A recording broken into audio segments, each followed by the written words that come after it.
ধূমপান, মদ্যপান এবং মাদক সেবন স্বাস্থ্যের পক্ষে ক্ষতিকর। Any digital piracy of this content is a criminal offense. এই গল্পের সত্য আনন্দ পাবলিশার্স প্রাইভেট লিমিটেড কর্তৃক সংরক্ষিত।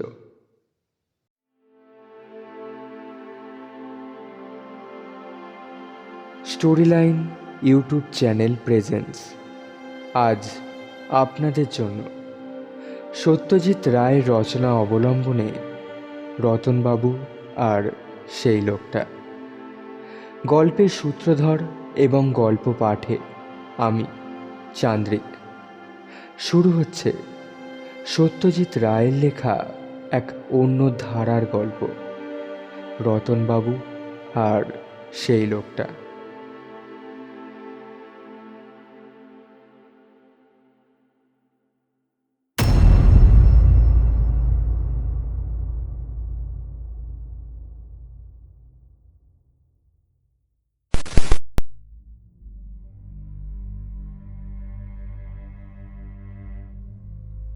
আজকের গল্পটি ভালো লাগলে অবশ্যই সাবস্ক্রাইব করবেন। And for earlier notification don't forget to click the bell icon. তাহলে শুরু করা যাক।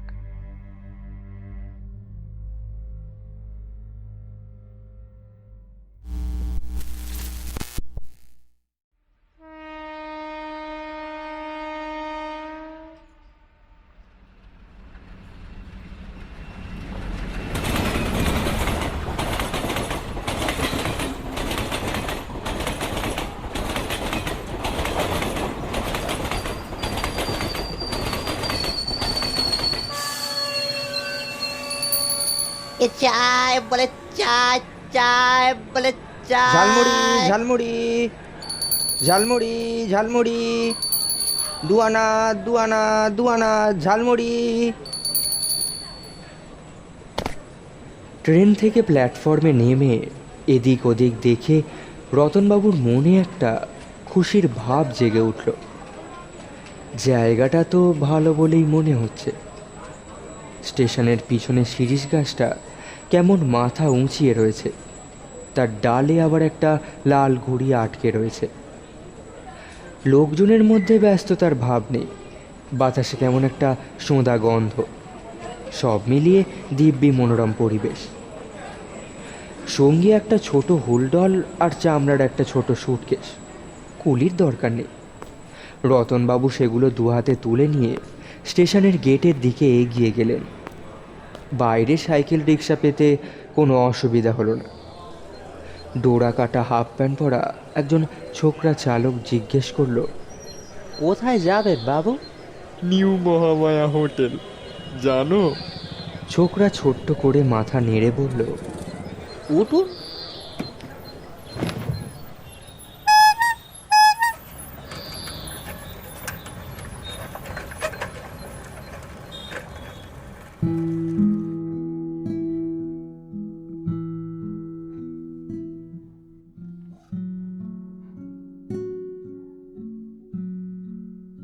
ভ্রমণ জিনিসটা রতনবাবুর একটা বাতিক বলেই বলা যেতে পারে।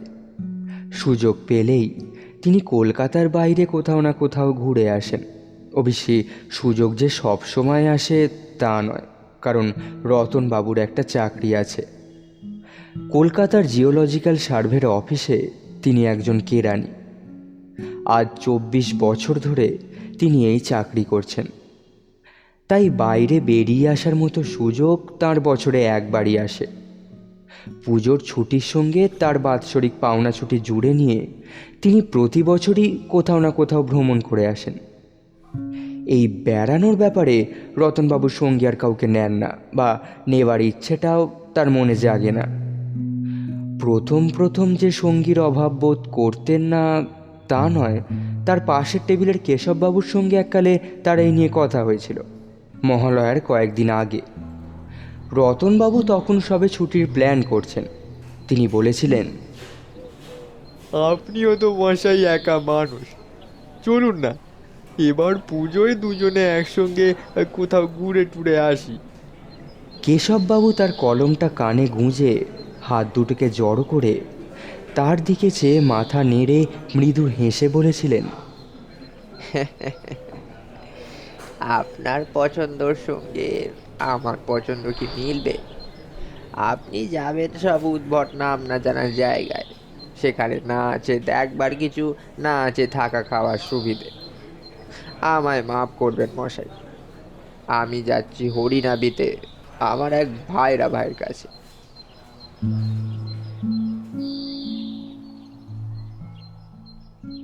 ক্রমে রতনবাবু বেশ বুঝতে পেরেছিলেন যে তার মনের সঙ্গে মন মিলিয়ে বন্ধু পাওয়া খুবই শক্ত।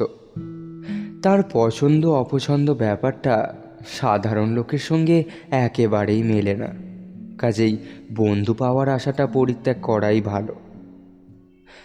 সত্যি রতনবাবুর স্বভাব চরিত্রে বেশ একটা অভিনবত্ব ছিল, যেমন এই চেঞ্জে যাওয়ার ব্যাপারটা। কেশববাবু মোটেই ভুল বলেননি। লোকে সচরাচর যেসব জায়গায় চেঞ্জে যায়, রতনবাবু সেদিকে দৃষ্টিই দিতেন না।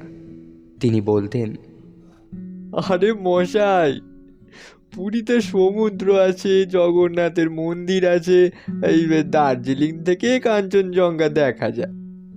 হাজারিবাগে পাহাড় আছে, জঙ্গল আছে, রাঁচির কাছে হুড্রু ফলস আছে। এসব কথা তো সকলেই জানে। আর লোকমুখে একটা জিনিসের বর্ণনা বারবার শোনা মানে সে জিনিস প্রায় দেখাই হয়ে গেল, কি তাই না?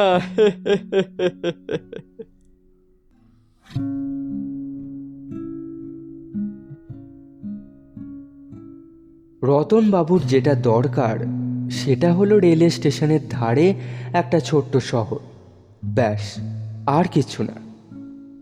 প্রতি বছরই ছুটির আগে টাইম টেবিল খুলে খুব বেশি দূরে নয় এমন একটা জায়গার নাম বের করে তিনি দুর্গা বলে বেরিয়ে পড়েন।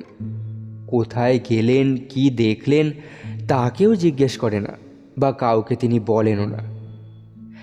এমন অনেকবার হয়েছে যে যেখানে গেছেন সে জায়গার নাম তিনি আগে শোনেননি, আর যেখানেই গেছেন সেখানেই এমন একটা কিছু খুঁজে পেয়েছেন যার ফলে তার মন খুশিতে ভরে উঠেছে।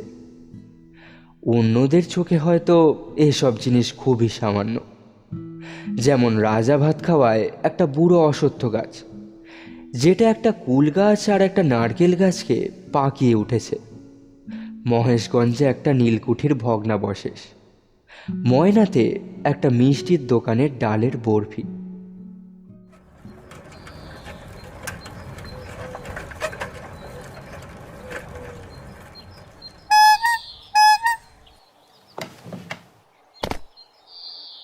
এবারে রতনবাবু যেখানে এসেছেন সেই জায়গাটার নাম সিনি। টাটানগর থেকে 15 মাইল দূরে এই শহর। এই জায়গাটা অবশ্য টাইম টেবিল থেকে বার করেননি তিনি। আফিসের অনুকূল মিত্তির প্রথমে জায়গাটার কথা বলেন। নিউ মহামায়া হোটেলের নামটাও তাঁর কাছ থেকেই পাওয়া।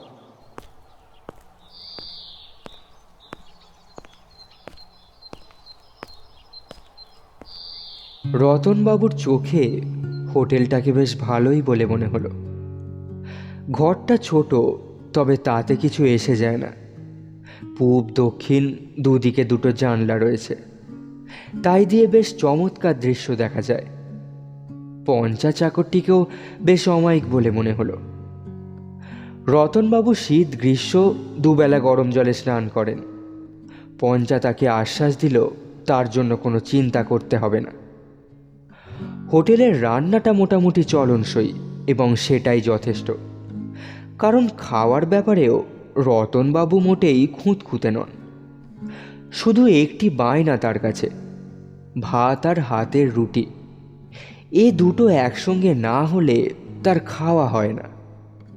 মাছের ঝোলের সঙ্গে ভাত আর ডাল তরকারির সঙ্গে রুটি, এটাই তার রেওয়াজ। হোটেলে এসেই পঞ্চাকে তিনি কথাটা জানিয়ে দিয়েছেন এবং পঞ্চাও সে খবর ম্যানেজারকে পৌঁছে দিয়েছে। নতুন জায়গায় এলে প্রথম দিনই বিকেলে হেঁটে না বেরোনো পর্যন্ত রতনবাবু স্বস্তি বোধ করেন না। সিনিতেও এই নিয়মের ব্যতিক্রম হলো না। 4টের সময় পঞ্চার এনে দেওয়া চা খেয়েই রতনবাবু বেরিয়ে পড়লেন।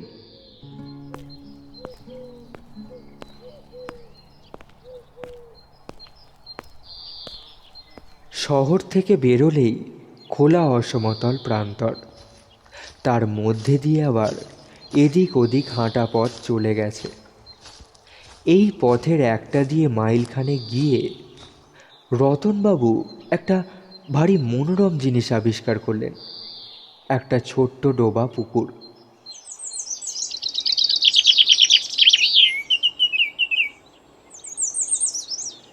তার মধ্যে কিছু শালুক ফুল ফুটে আছে, আর তার চারিদিকে অজস্র পাখির জটলা। বক, ডাহুক, কাদা খোঁচা, মাছরাঙা এগুলো রতনবাবুর চেনা, বাকিগুলো এই প্রথম তিনি দেখলেন।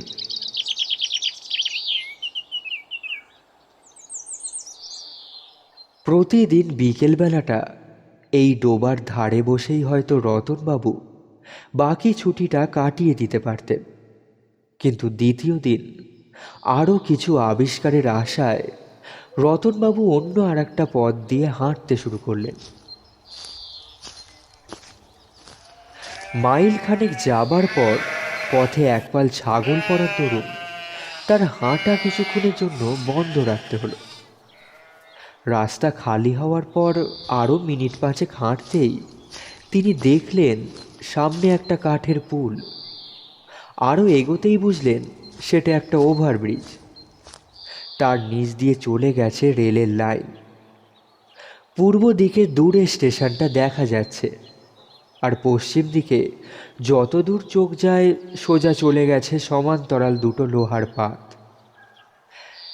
এখন যদি হঠাৎ একটা ট্রেন এসে পড়ে আর ব্রিজের তলা দিয়ে যদি সেটা যায়, তাহলে কি অদ্ভুত ব্যাপার হবে, সেটা ভাবতেই রতনবাবুর গায়ে কাঁটা দিল। একদৃষ্টে রেল লাইনের দিকে দেখছিলেন বলেই বোধহয় কখন যে আর একটা লোক এসে তার পাশে দাঁড়িয়েছে সেটা রতনবাবু খেয়ালই করেননি, তাই পাশে তাকাতেই তাকে চমকে উঠতে হলো। লোকটার পরনে ধুতি শার্ট, কাঁধে একটা নস্যি রঙের র্যাপার, পায়ে ক্যাম্বিসের জুতো, চোখে বাইফোকাল চশমা। রতনবাবুর কেমন জানি খটকা লাগলো। একে কি আগে দেখেছেন কোথাও? চেনা চেনা মনে হচ্ছে না। মাঝারি হাইট, গায়ের রঙও মাঝারি, চোখের দৃষ্টিতে কেমন উদাস ভাবুক ভাবুক ভাব। বয়স কত হবে? 50-এর বেশি নয় নিশ্চয়ই। চুলে বিশেষ পাক ধরেনি, অন্তত সন্ধ্যার আলোতে তো তাই মনে হয়। নমস্কার মশাই, নমস্কার। আগন্তুক একটা ঠান্ডা হাসি হেসে রতনবাবুকে নমস্কার করলেন। রতনবাবু হাত জোর করে প্রতি নমস্কার করতে গিয়ে হঠাৎ বুঝে ফেললেন কেন তার খটকা লাগছিল। লোকটাকে চেনা চেনা মনে হওয়ার কারণ আর কিছুই না, এই ধাঁচের একটা চেহারা রতনবাবু বহুবার দেখেছেন, এবং সেটা তার আয়নায়। ভদ্রলোকের চেহারার সঙ্গে তার নিজের চেহারার আশ্চর্য মিল। মুখের চৌকোনা ভাব, চুলের টেরি, গোফের ধাঁচ, থুতনির মাঝখানে খাঁজ, কানের লতি, এ সবই প্রায় হুবহু এক। তবে গায়ের রং আগন্তুকের যেন একটু বেশি ময়লা, ভুরু একটু বেশি ঘন, আর মাথার পিছনের চুল যেন একটু বেশি লম্বা। এবার আগন্তুকের গলার স্বর শুনেও রতনবাবু চমকে উঠলেন। একবার তার পাড়ার ছেলে সুশান্ত একটা টেপ রেকর্ডারে রতনবাবুর গলা রেকর্ড করে শুনিয়েছিল। সেই গলা আর এই লোকটির গলায় কোনো তফাৎ নেই বললেই চলে। ভদ্রলোক বললেন, আমার নাম মণিলাল মজুমদার। আপনি তো বোধহয় নিউ মহামায়া হোটেলে উঠেছেন, তাই না? রতনলাল, মণিলাল, নামেও কেমন আশ্চর্য মিল। রতনবাবু কোনো রকমে তার অবাক ভাবটা কাটিয়ে নিজের পরিচয়টা দিলেন। আগন্তুক বললেন, আপনার বোধহয় আমাকে মনে পড়বে না। আমি কিন্তু এর আগেও আপনাকে দেখেছি। কোথায় বলতে পারবেন? কোথায় বলুন তো? আপনি গত পুজোয় ধুলিয়ান যাননি? হ্যাঁ, মানে আপনিও সেখানে গেছিলেন নাকি? আজ্ঞে হ্যাঁ, আমি প্রতিবারই পুজোয় কোথাও না কোথাও যাই। একা মানুষ, বন্ধু বান্ধবও বিশেষ নেই। আর নতুন নতুন জায়গায় একা একা বেড়াতে দিব্যি লাগে। সিনির কথাটা আমার অফিসের এক সহকর্মী আমাকে বলেন। বেশ জায়গা, কি বলেন? রতনবাবু ঢোক গিলে মাথা নেড়ে সম্মতি জানালেন। কেমন যেন অবিশ্বাস আর অস্বস্তি মেশানো একটা ভাব বোধ করছেন তিনি। মণিলাল বাবু জিজ্ঞেস করলেন, আহ, ওদিকের পুকুরটা দেখেছেন? ওই বিকেলবেলার দিকটায় যার পাশে পাখির জটলা হয়, ওই পুকুরটা? হ্যাঁ হ্যাঁ, দেখেছি। মনে হলো কিছু ভিন দেশের পাখিও জড়ো হয়েছে ওখানে। কিছু পাখি দেখলাম বুঝলেন, যা বাংলাদেশে আগে কখনো দেখিনি। আপনার কি মনে হলো? এতক্ষণে রতনবাবু খানিকটা স্বাভাবিক বোধ করলেন। বললেন, আমারও তাই ধারণা। আমিও কতগুলো পাখি দেখে ঠিক চিনতে পারিনি। দূর থেকে একটা গুম গুম শব্দ পাওয়া যাচ্ছে। ট্রেন আসছে। পূব দিকে চেয়ে দেখলেন দূরে সার্চ লাইট দেখা যাচ্ছে। আলোটা ক্রমশ বড় হয়ে এগিয়ে আসছে। রতনবাবু আর মণিলাল বাবু দুজনেই ব্রিজের রেলিংয়ের ধারে গিয়ে দাঁড়ালেন।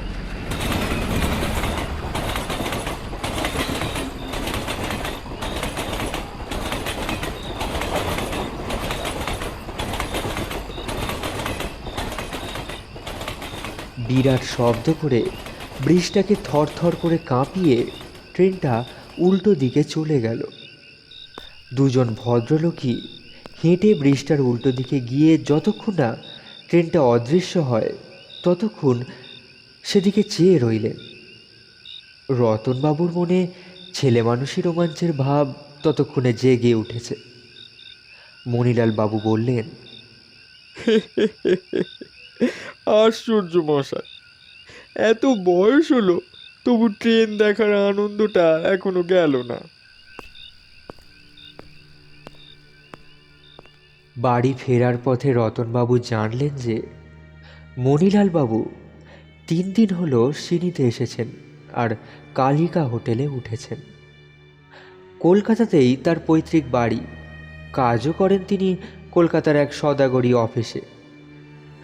মাইনের কথাটা কেউ কাউকে সাধারণত জিজ্ঞেস করে না, কিন্তু রতনবাবু একটা অদম্য ইচ্ছের ফলে লজ্জার মাথা খেয়ে সেটা জিজ্ঞেস করে ফেললেন।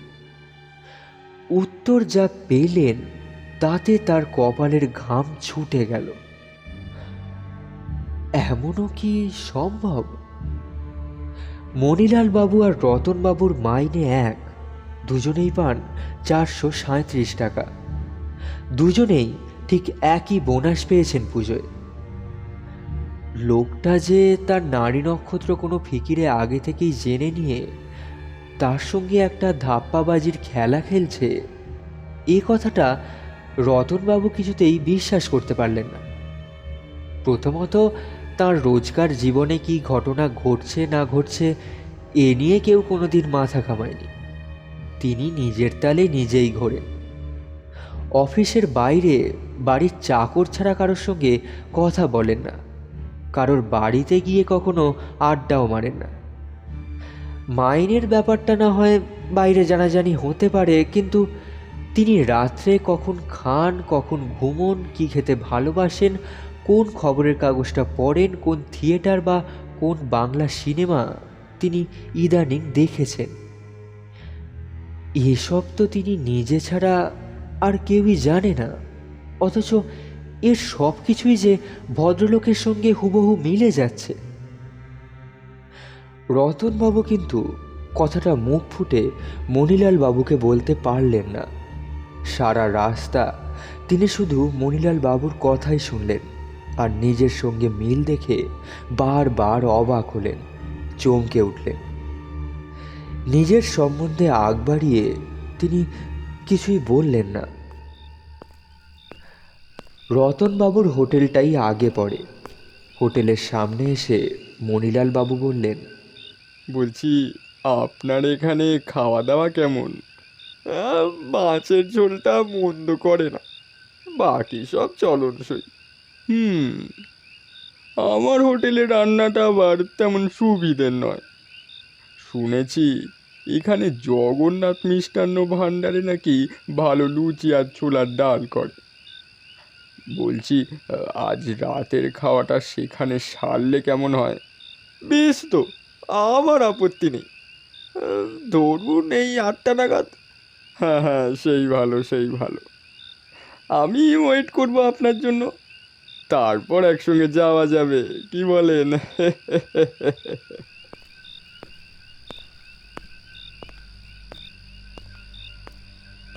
মণিলাল বাবু চলে যাওয়ার পর রতনবাবু হোটেলে না ঢুকে কিছুক্ষণ রাস্তায় পায়চারি করলেন। সন্ধ্যা গাঢ় হয়ে এসেছে। আকাশ পরিষ্কার, এতই পরিষ্কার যে তারার মধ্যে দিয়ে এঁকে বেঁকে যাওয়া ছায়াপথটাকে পর্যন্ত পরিষ্কার দেখা যাচ্ছে। আশ্চর্য! এতকাল রতনবাবুর আফসোস ছিল যে তার সঙ্গে মনের আর মতের মিল হয় এমন কোনো বন্ধু তিনি খুঁজে পাননি। অথচ এই সিনিতে এসে হঠাৎ এমন একজন লোকের সাক্ষাৎ পেয়েছেন যাকে তারই একটি ডুপ্লিকেট সংস্করণ বললে ভুল কিছু বলা হবে না। চেহারায় খানিকটা তফাৎ থাকলেও স্বভাবে আর রুচিতে এমন মিল যমজ ভাইদের মধ্যেও দেখা যায় কিনা সন্দেহ। তার মানে কি এতদিনে তার বন্ধুর অভাব মিটল? রতনবাবু এ প্রশ্নের উত্তর চট করে খুঁজে পেলেন না। হয়তো মণিলাল বাবুর সঙ্গে আরেকটু মিশলে তিনি ব্যাপারটা বুঝতে পারবেন। একটা জিনিস তিনি বেশ বুঝতে পারছিলেন যে তার একা ভাবটা যেন কেটে গেছে। এই পৃথিবীতে ঠিক তারই মতো আরেকটি লোক এতদিন ছিল, আর তিনি আকস্মিকভাবে আজ তার সাক্ষাৎ পেয়েছেন। জগন্নাথ মিষ্টান্ন ভাণ্ডারে টেবিলের দুদিকে মুখোমুখি বসে খেতে খেতে রতনবাবু লক্ষ্য করলেন যে তারই মতো মণিলালবাবুও বেশ পরিষ্কার করে চেটে পুটে খেতে ভালোবাসেন। তারই মতো খাবার মাঝখানে জল খান না। তারই মতো ডালের মধ্যে পাতিলেবু কচলে নেন। সব খাবার পরে দই না খেলে রতনবাবুর চলে না, এমনকি মণিলাল বাবুরও না। খাবার সময় রতনবাবুর একটু অস্বস্তি লাগছিল, এই কারণে যে তার সবসময় মনে হচ্ছিল অন্য টেবিলের লোকেরা তাদের দিকে ফিরে ফিরে দেখছে। এরা কি তাদের দুজনের মধ্যে মিলটা লক্ষ্য করেছে? এই মিলটা কি এতই স্পষ্ট যে বাইরের লোকের চোখেও ধরা পড়ে? খাবার পরে রতনবাবু আর মণিলাল বাবু চাঁদনি রাতে রাস্তায় কিছুক্ষণ পায়চারি করলেন। একটা প্রশ্ন রতনবাবুর মাথায় অনেকক্ষণ থেকে ঘুরছিল। এক ফাঁকে সেটা বেরিয়ে পড়ল। তিনি জিজ্ঞেস করলেন, বলছি আপনার কি 50 পেরিয়ে গেছে? এই পেরোলো বলে এই সামনের 11ই পৌষে 50 কমপ্লিট করব। রতনবাবুর মাথাটা বোঁ করে ঘুরে গেল। দুজনের জন্ম একই দিনে, 1323 সালের 11ই পৌষ। আধ ঘন্টাখানেক পায়চারি করার পর বিদায় নেবার সময় মণিলাল বাবু হেসে বললেন, আপনার সঙ্গে আলাপ করে বড় আনন্দ পেলাম মশাই। আমার সঙ্গে সহজে কারোর বনে না, কিন্তু আপনার বেলা সে কথাটা খাটে না। বাকি ছুটিটা বেশ আনন্দে কাটবে বলে মনে হচ্ছে, কি বলেন?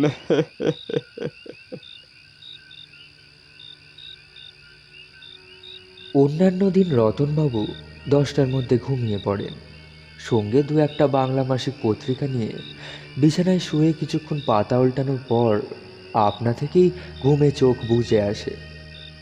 শোয়া অবস্থাতেই হাত বাড়িয়ে বাতির সুইচটা পাওয়া যায়। সেটা নেভানোর মিনিট খানেকের মধ্যেই রতনবাবুর নাক ডাকতে শুরু করে। আজ কিন্তু তিনি দেখলেন যে তার ঘুম আসতে চাইছে না, পড়বারও ইচ্ছে নেই। পত্রিকাটা হাতে তুলে নিয়ে আবার পাশের টেবিলে রেখে দিলেন। মণিলাল মজুমদার। রতনবাবু কোথায় যেন পড়েছিলেন যে কোথাও এমন কোনো দুজনকে পাওয়া যাবে না যাদের চেহারা হুবহু একরকম, অথচ চোখ, কান, নাক, হাত, পা ইত্যাদির সংখ্যা সকলেরই এক। চেহারার হুবহু মিল না হয় অসম্ভব, কিন্তু দুজনের মনের এই আশ্চর্য মিল কি সম্ভব? শুধু মন কেন, বয়স, পেশা, গলার স্বর, হাঁটা ও বসার ভঙ্গি, চোখের চশমার পাওয়ার ইত্যাদি আরও অনেক কিছু হুবহু মিলে যাচ্ছে। ভাবলে মনে হয় অসম্ভব ব্যাপার, কিন্তু সেটাও যে সম্ভব হয়েছে তার প্রমাণ তো গত 4 ঘন্টায় রতনবাবু অনেকবার পেয়েছে।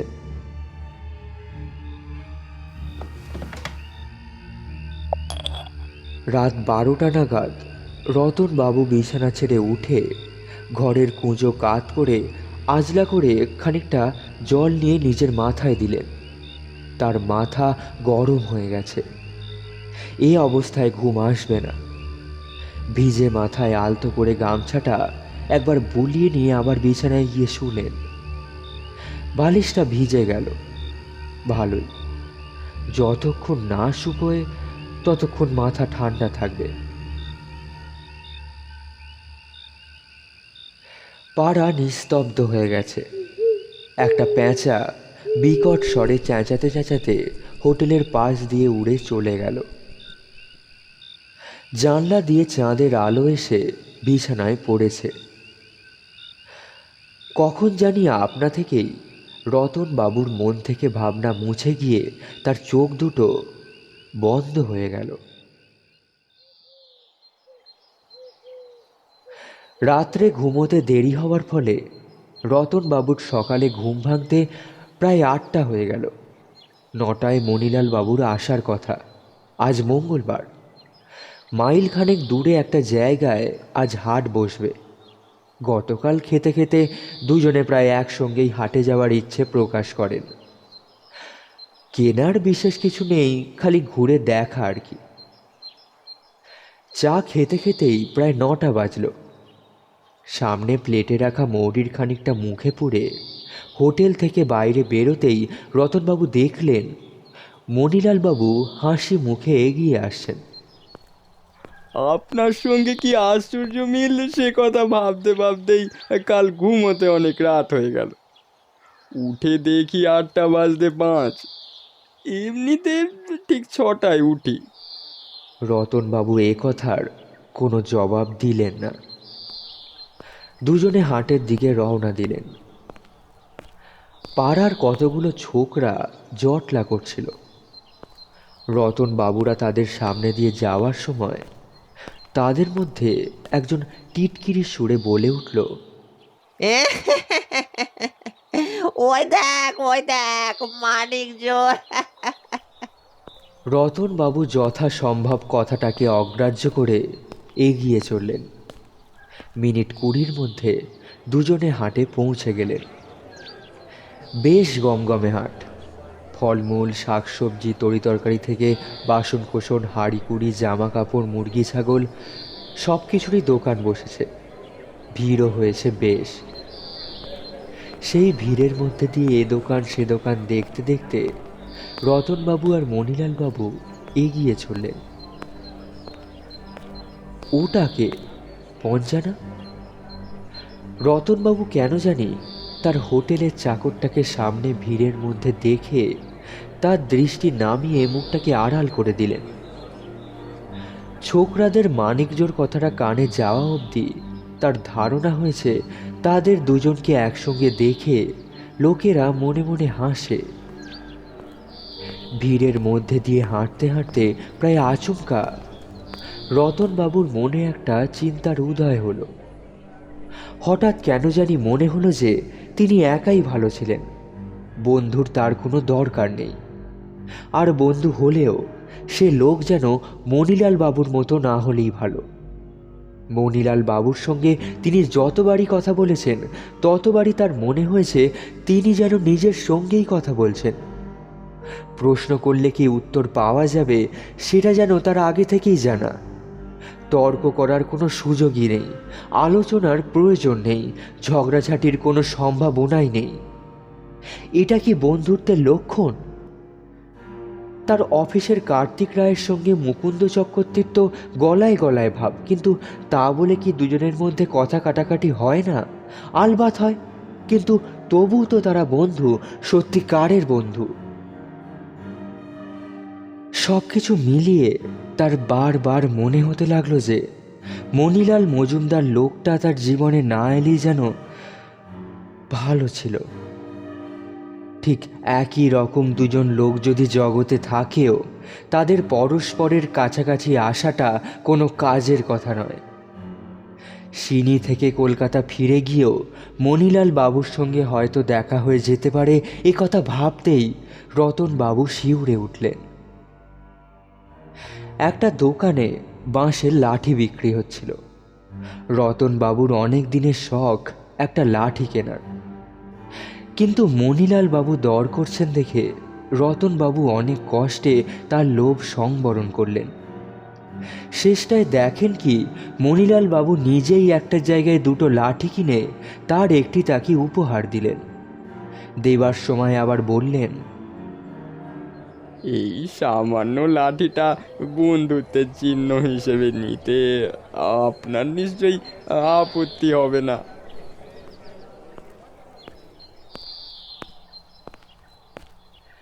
হাটের পর হোটেলের দিকে ফেরার পথে মণিলাল বাবু অনেক কথা বললেন। তার ছেলেবেলার কথা, তার বাবা মার কথা, তার স্কুল কলেজের কথা। রতনবাবুর শুনতে শুনতে মনে হচ্ছিল যে তার নিজের জীবন কথাই যেন কেউ তাকে গড় গড় করে শুনিয়ে যাচ্ছে। বিকেলবেলা চা খেয়ে দুজনে মাঠের মাঝখানের পথ দিয়ে ব্রিজের দিকে হাঁটতে হাঁটতে রতনবাবুর মাথায় হঠাৎই ফন্দিটা এলো। কথা তাকে বেশি বলতে হচ্ছে না, তাই মাথাটা কাজ করছিল ভালো। দুপুর থেকেই মনে হচ্ছে এই লোকটাকে হাঁটাতে পারলে ভালো হয়, কিন্তু উপায়টা মাথায় আসছিল না। ঠিক এই মুহূর্তে পশ্চিমের আকাশে কালো মেঘটা চোখে পড়তেই রতনবাবু উপায়টা যেন তার চোখের সামনে দেখতে পেলেন। তিনি দেখলেন যে তারা দুজন যেন ওভারব্রিজের রেলিংয়ের ধারটায় দাঁড়িয়ে আছেন। দূরে পশ্চিম দিক থেকে 6টার মেল ট্রেনটা ঝড়ের মতো এগিয়ে আসছে। ইঞ্জিনটা যখন 20 গজের মধ্যে এসে পড়েছে তখন তিনি মণিলাল বাবুর কাঁধে প্রচণ্ড ধাক্কা দিয়ে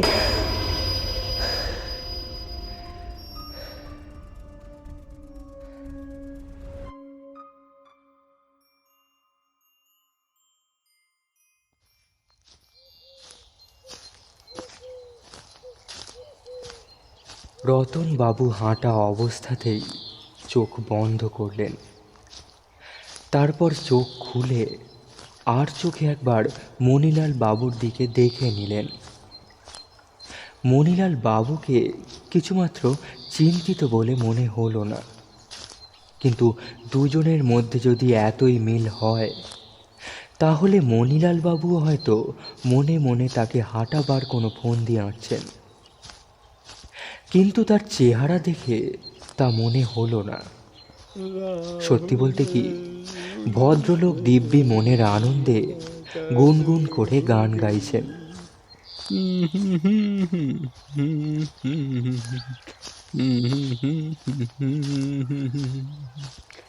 হিন্দি সিনেমার এই গানের সুরটা রতনবাবুও মাঝে মাঝে গুনগুন করে থাকেন।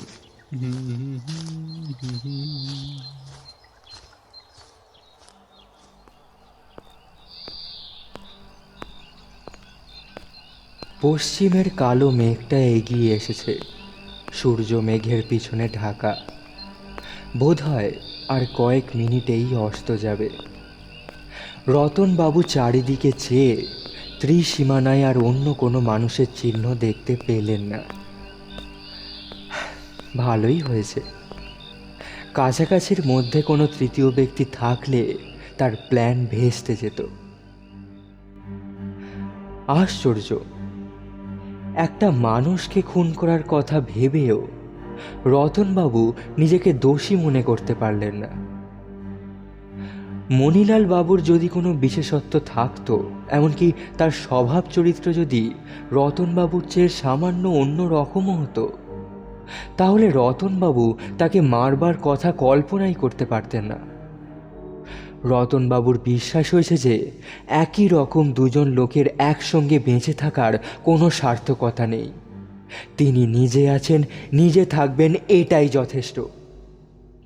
মণিলাল বাবু থেকেও যদি তার থেকে দূরে থাকতে পারতেন, যেমন এই কিছুদিন আগে পর্যন্ত ছিলেন, তাতে তার আপত্তি করার কিছু ছিল না।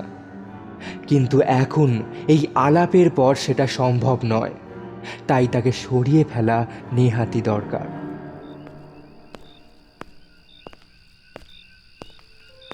দুই ভদ্রলোক এসে ওভারব্রিজটায় দাঁড়ালেন। মণিলাল বাবু বললেন, বেশ গুমোট করেছে বুঝলেন, রাতের দিকে বৃষ্টিও হতে পারে, আর তার মানেই কাল থেকে জাঁকিয়ে ঠান্ডা পড়বে। রতনবাবু এই ফাঁকে একবার ঘড়িটা দেখে নিলেন। 6টা বাজতে 12 মিনিট। ট্রেনটা নাকি খুব টাইমে যাতায়াত করে, আর বেশিক্ষণ নেই। রতনবাবু তার জড় ভাবটা ঢাকবার জন্য একটা হাই তুলে বললেন,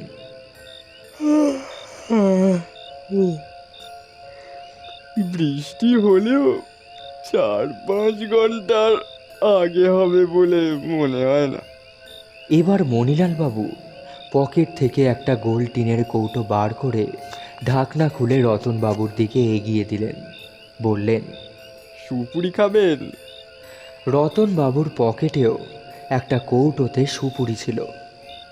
তিনি সেটা আর বার না করে, সেটার কথা উল্লেখ না করে মণিলাল বাবুর কৌটো থেকে একটা সুপুরি নিয়ে মুখে পুরে দিলেন। আর প্রায় সেই মুহূর্তেই ট্রেনের আওয়াজটা শোনা গেল। আজ ট্রেনটা 6টার একটু আগেই চলে এসেছে। মণিলাল বাবু রেলিংয়ের দিকে এগিয়ে গিয়ে ঘড়িটা একবার দেখে নিলেন। বললেন, 7 মিনিট বিফোর টাইম। পশ্চিমে মেঘ থাকার দরুন আজ অন্য দিনের চেয়ে চারিদিকে একটু বেশি অন্ধকার, তাই হেডলাইটের আলোটা আরও বেশি উজ্জ্বল বলে মনে হচ্ছে। এখনও অনেক দূরে ট্রেন, তবে আলোটা দ্রুত বেড়ে চলেছে। এক দৃষ্টে তাকিয়ে থাকলে চোখে জল এসে যায়।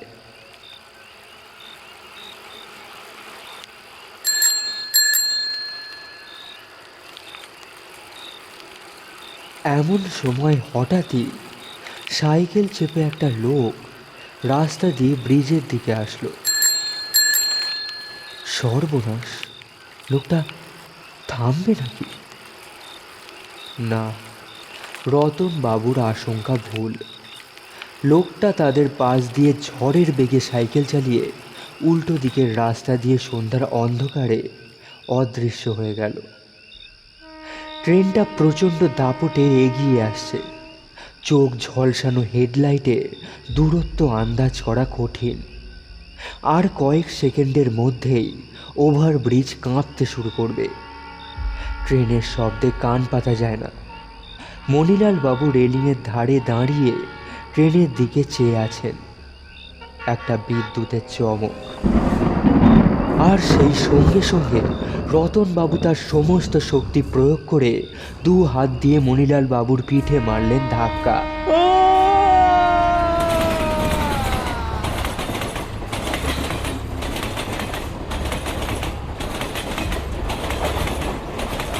তার ফলে মণিলাল বাবুর দেহটা 2 হাত উঁচু কাঠের রেলিংয়ের উপর দিয়ে উল্টে শটান চলে গেল নিচে, একেবারে রেল লাইনের দিকে। ঠিক সেই মুহূর্তেই রতনবাবু বুঝতে পারলেন যে ওভারব্রিজটা কাঁপতে শুরু করে দিয়েছে। রতনবাবু আজ আর ট্রেন চলে যাওয়ার দৃশ্য দেখার জন্য অপেক্ষা করলেন না। কাঠের ব্রিজটার মতোই তার মধ্যেও একটা কাঁপুনি শুরু হয়েছে। পশ্চিমের মেঘটা অনেকখানি এগিয়ে এসেছে, আর মাঝে মাঝে বিদ্যুতের চমক। রতনবাবু র্যাপারটা বেশ ভালোভাবে গায়ে জড়িয়ে নিয়ে হোটেলের দিকে রওনা দিলেন।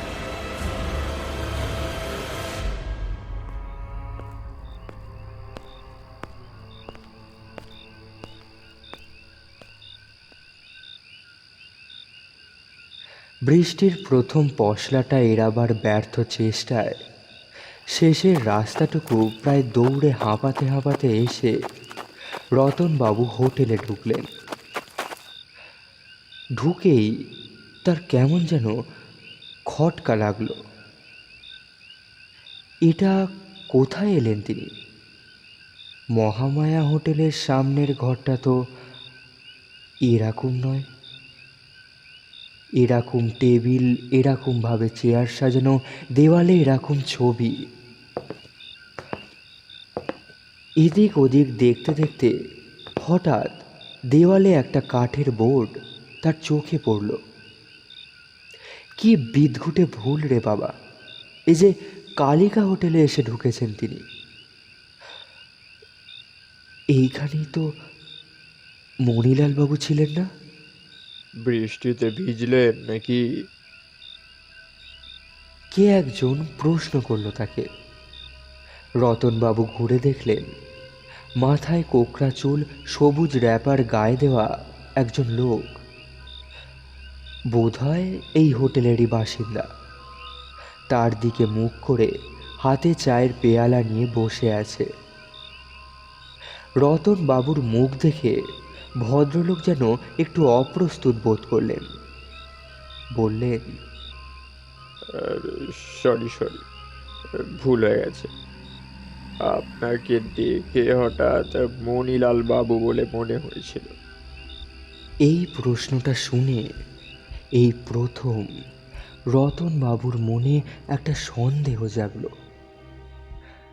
তিনি যে খুনটা করলেন সেটা সব দিক বিচার করে আটঘাট বেঁধে করেছেন কি? তারা দুজন যে একসঙ্গে বেরিয়েছেন সেটা হয়তো অনেকেই দেখেছে, কিন্তু দেখা মানেই কি লক্ষ্য করা? যারা দেখেছে তাদের কি কথাটা মনে থাকবে? আর যদি থাকেও, তার মানে কি সন্দেহটা তার উপরেই পড়বে? হাট থেকে বেরিয়ে খোলা রাস্তায় পড়বার পর আর তাদের কেউ দেখেনি, একথা রতনবাবু খুব ভালোভাবেই জানেন। আর ওভারব্রিজে পৌঁছানোর পর, হ্যাঁ, সেই সাইকেলওয়ালা তো তাদের দুজনকে নিশ্চয়ই দাঁড়িয়ে থাকতে দেখেছে, কিন্তু তখন রীতিমতো অন্ধকার হয়ে এসেছে।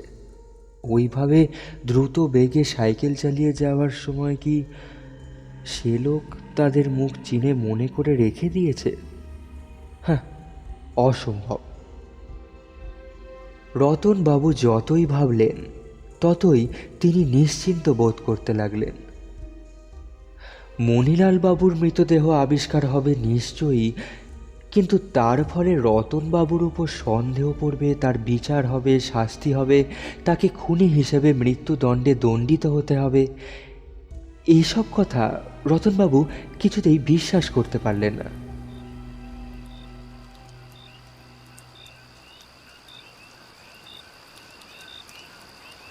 বাইরে বৃষ্টি হচ্ছে দেখে রতনবাবু কালিকা হোটেলে বসে এক পেয়ালা চা খেলেন।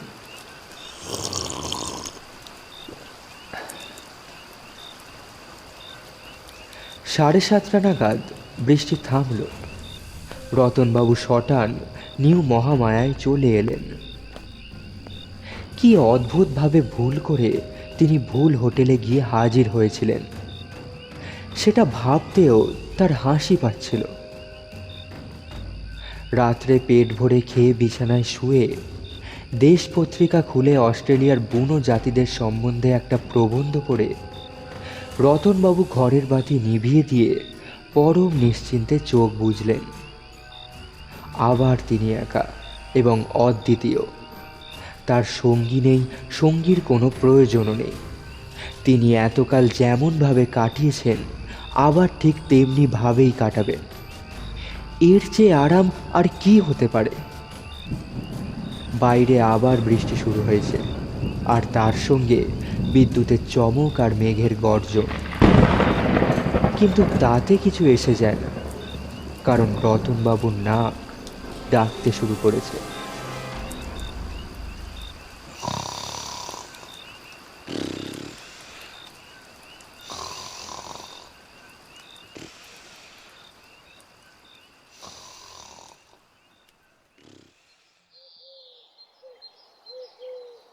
পরদিন সকালে চা দেওয়ার সময় পঞ্চা বলল, ওই লাঠিটা কাল হাটে কিনলেন নাকি বাবু?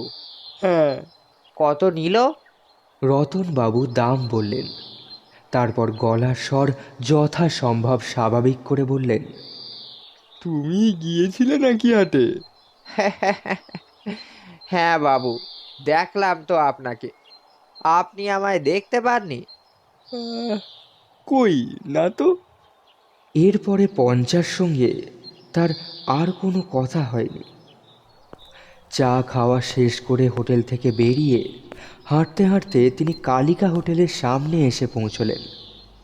কালকের সেই কোঁকড়া চুলালা ভদ্রলোকটা আরও কয়েকজন বাঙালি ভদ্রলোকের সঙ্গে দরজার গোড়ায় দাঁড়িয়ে খুব চিন্তিতভাবে কথাবার্তা বলছেন। মণিলাল বাবুর নাম আর সুইসাইড কথাটা রতনবাবুর কানে এলো।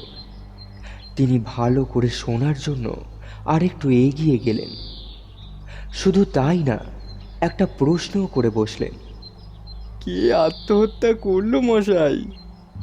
আর বলবেন না মশাই, কাল আপনাকে দেখে যে এই ভদ্রলোক বলে ভুল করেছিলাম, তিনি। সুইসাইড? হ্যাঁ, সেই রকমই তো মনে হচ্ছে। রেল লাইনের ধারে লাশ পাওয়া গেছে। ওই একটা ওভারব্রিজ আছে না, তারই ঠিক নিচে। মনে হয় ওপর থেকে লাফিয়ে পড়েছিলেন। ভদ্রলোক এমনিতেই একটু অদ্ভুত গোছের লোক ছিলেন মশাই। কারোর সঙ্গে বিশেষ কথা বলতেন না। আমরা ওকে নিয়ে বলা বলি করতাম। Dead body? পুলিশের জিম্মায় চেঞ্জে এসেছিলেন ভদ্রলোক। চেনা শোনা কেউ নেই এখানে, কলকাতা থেকে এসেছিলেন। এর বেশি আর কিছুই নাকি জানা যায়নি।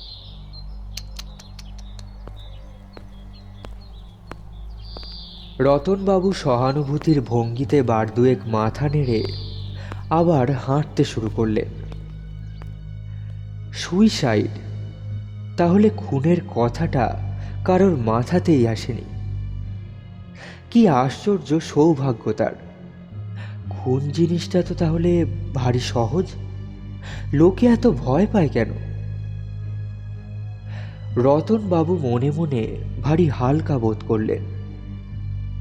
দুদিন পরে আজ আবার তিনি একা বেরোতে পারবেন, ভাবতেও আনন্দ লাগে। গতকাল মণিলাল বাবুকে ঠেলা দেওয়ার সময় বোধহয় রতনবাবুর শার্টের একটা বোতাম ছিঁড়ে গিয়েছিল। একটা দর্জির দোকান খুঁজে বার করে তিনি বোতামটা লাগিয়ে নিলেন। তারপর একটা মণিহারি দোকান থেকে একটা নিম টুথপেস্ট কিনলেন, না হলে কাল আবার সকালে দাঁত মাজা হবে না। যেটা রয়েছে সেটা টিপে টিপে একেবারে চ্যাপ্টার শেষ অবস্থায় এসে পৌঁছেছে। দোকান থেকে বেরিয়ে এসে কিছু দূর যেতেই একটা বাড়ির ভিতর থেকে কীর্তনের আওয়াজ এলো রতনবাবুর কানে। রতনবাবু খানিকক্ষণ দাঁড়িয়ে সেই কীর্তন শুনলেন। তারপর শহরের বাইরে একটা নতুন রাস্তা দিয়ে মাইলখানেক হেঁটে 11টা নাগাদ হোটেলে ফিরে এসে স্নান খাওয়া সেরে দিবা নিদ্রার উদ্যোগ করলেন। যথারীতি 3টে নাগাদ ঘুম ভাঙল। আর ভাঙা মাত্র রতনবাবু বুঝতে পারলেন যে তার মন চাইছে আজ সন্ধ্যায় আর একবার ওভারব্রিজটায় যেতে। গতকাল খুব স্বাভাবিক কারণেই রতনবাবু ট্রেনের দৃশ্যটা উপভোগ করতে পারেননি। আকাশে মেঘ অবশ্যই কাটেনি, কিন্তু তাতে ক্ষতি নেই। বৃষ্টির কোনো সম্ভাবনা আছে বলে মনে হয় না।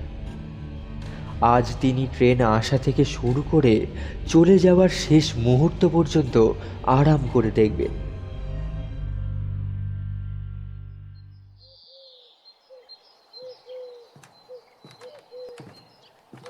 পাঁচটার সময় চা খেয়ে রতনবাবু নিচে নামলেন। সামনেই ম্যানেজার শম্ভুবাবু বসে আছেন। রতনবাবুকে দেখে বললেন, ওই যে রতনবাবু, এই যে ভদ্রলোকটি কাল মারা গেলেন, তার সঙ্গে আপনার এই আলাপ ছিল নাকি মশাই? রতনবাবু প্রথমটা কিছু না বলে অবাক হওয়ার ভান করে শম্ভুবাবুর দিকে চাইলেন। তারপর বললেন, কেন বলুন তো? না, ইয়ে মানে পঞ্চা বলছিল হাটে আপনাদের দুজনকে একসঙ্গে দেখেছে। আলাপ আমার এখানে কারোর সঙ্গেই হয়নি। হাটে এক আধজনের সঙ্গে কথা হয়েছে বটে। তবে কি জানেন, কোন লোকটি যে মারা গেছেন সেটাই তো আমি জানি না। ও আচ্ছা আচ্ছা, উনিও আপনারই মতো হাওয়া বদলাতে এখানে এসেছিলেন, এই কালিকা হোটেলে উঠেছিলেন। ও তাই বুঝি? রতনবাবু আর কোনো কথা না বলে বেরিয়ে পড়লেন। প্রায় 2 মাইল পথ। আর বেশি দেরি করলে ট্রেন দেখা যাবে না। রাস্তায় তার দিকে আর কেউ সন্দিগ্ধ দৃষ্টি দিল না। গতকাল যে ছেলেগুলো জটলা করছিল তাদের কাউকেই আজ আর দেখা গেল না। ওই মানিকজোর কথাটা রতনবাবুর ভালো লাগেনি। ছেলেগুলো গেল কোথায়? একটা ঢাকের আওয়াজ শুনতে পাচ্ছেন রতনবাবু। পাড়ায় পুজো আছে। ছেলেগুলো নির্ঘাত সেখানেই গেছে। রতনবাবু নিশ্চিন্ত মনে এগিয়ে চললেন। খোলা প্রান্তরের মাঝখানের পথে আজ তিনি একা। মণিলাল বাবুর সঙ্গে আলাপ হওয়ার আগেও তিনি নিশ্চিন্ত মানুষ ছিলেন, কিন্তু আজ তার নিজেকে যেমন হালকা মনে হচ্ছে তেমন হালকা এর আগে কখনো মনে হয়নি।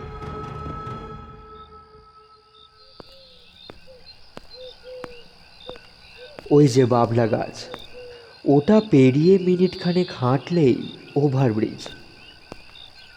আকাশ মেঘে ভরা, তবে ঘন কালো মেঘ নয়, ছাইয়ের মতো ফিকে মেঘ। বাতাস নেই, তাই সমস্ত মেঘ যেন এক জায়গায় স্থির হয়ে দাঁড়িয়ে আছে। ওভারব্রিজটা দেখতে পেয়ে রতনবাবুর মন আনন্দে নেচে উঠল। তিনি পা চালিয়ে এগিয়ে গেলেন। বলা যায় না, ট্রেন যদি কালকের চেয়েও বেশি তাড়াতাড়ি এসে পড়ে। মাথার উপর দিয়ে এক ঝাঁক বক উড়ে গেল। ভিন দেশের বক কিনা কে জানে। ব্রিজের ওপর দাঁড়িয়ে সন্ধ্যার নিস্তব্ধতা রতনবাবু বেশ ভালো করে বুঝতে পারলেন। খুব মন দিয়ে কান পাতলে ক্ষীণ ঢাকের শব্দ শহরের দিক থেকে শোনা যায়। এছাড়া আর কোনো শব্দ নেই। রতনবাবু রেলিংয়ের পাশটায় গিয়ে দাঁড়ালেন। ওই যে দূরে সিগন্যাল, আর ওই যে আরও দূরে স্টেশনটা দেখা যাচ্ছে। রেলিংয়ের নিচের দিকের কাঠের ফাটলে কি যেন একটা জিনিস চকচক করছে। রতনবাবু উপর হয়ে হাত বাড়িয়ে জিনিসটাকে বার করে আনলেন। সেটা একটা গোল টিনের কৌটো, তার ভিতরে এলাচ আর সুপুরি। রতনবাবু একটু হেসে সেটাকে ব্রিজের উপর থেকে নিচের লাইনে ফেলে দিলেন। ঠুম করে একটা মৃদু শব্দও পেলেন তিনি। কতদিন ওইখানে পড়ে থাকবে ওই সুপুরির কৌটো, কে জানে। কিসের আলো ওটা? ট্রেন আসছে, এখনো শব্দ পাওয়া যাচ্ছে না, কিন্তু আলোটা এগিয়ে আসছে। রতনবাবু অবাক হয়ে আলোটা দেখতে লাগলেন। হঠাৎ একটা দমকা বাতাসে তার কাঁধ থেকে র্যাপারটা খসে পড়ল। রতনবাবু সেটাকে আবার বেশ ভালো করে জড়িয়ে নিলেন। এবারে শব্দ পাচ্ছেন তিনি, যেন একটা ঝড় এগিয়ে আসছে, আর সঙ্গে ক্রমাগত একটা মেঘের গর্জন। রতনবাবুর হঠাৎ মনে হলো তার পিছনে কে যেন এসে দাঁড়িয়েছে। এ সময় ট্রেনের দিক থেকে চোখ ফেরানো মুশকিল, কিন্তু তাও তিনি একবার চারিদিক চট করে চোখ ঘুরিয়ে দেখে নিলেন। কেউ কোথাও নেই। আজ কালকের চেয়ে অন্ধকার কম, তাই দেখতে অসুবিধে হলো না। শুধু তিনি আর ওই দ্রুত ধাবমান জাঁদরেল ট্রেনটা ছাড়া মাইল খানেকের মধ্যে আর কেউ আছে বলে মনে হলো না। ট্রেন এখন 100 গজের মধ্যে। রতনবাবু রেলিংয়ের দিকে আরও এগিয়ে গেলেন। আগেকার দিনে স্টিম ইঞ্জিন হলে এতটা এগিয়ে যাওয়া নিরাপদ হতো না। চোখে মুখে কয়লার ধোঁয়া ঢুকে যাওয়ার বিপদ ছিল। এ ট্রেন ডিজেল ট্রেন, তাই ধোঁয়া নেই, শুধু বুক কাঁপানো গুরুগম্ভীর শব্দ আর চোখ ঝলসানো হেডলাইটের আলো। ওই এসে পড়ল ট্রেন ব্রিজটার নিচে।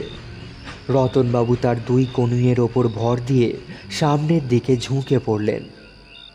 আর ঠিক সেই মুহূর্তে পিছন থেকে 2 হাত এসে তার পিঠে মারল এক প্রচণ্ড ধাক্কা।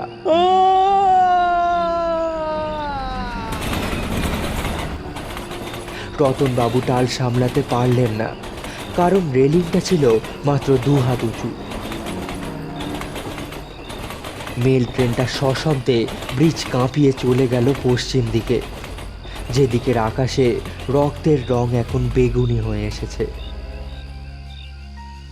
রতনবাবু এখন আর ব্রিজের ওপরে নেই, তবে তার চিহ্নস্বরূপ একটি জিনিস এখনও রেলিংয়ের কাঠের একটা ফাটলে আটকে রয়েছে।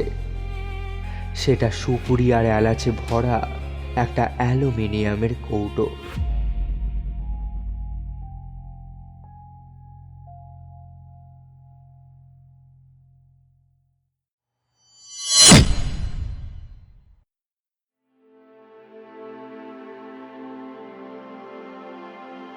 শেষ হলো সত্যজিৎ রায়ের রচনা অবলম্বনে রতনবাবু আর সেই লোকটা। গল্প পাঠ রতনবাবু, মণিলাল বাবু এবং অন্যান্য চরিত্রে চান্দ্রিক দে। ধ্বনি পরিকল্পনায় স্নেহাদ্র শর্মা, পরিচালনায় চান্দ্রিক দে। আবার পরের সপ্তাহে দেখা হবে আরও একটি রোমাঞ্চকর গল্প নিয়ে।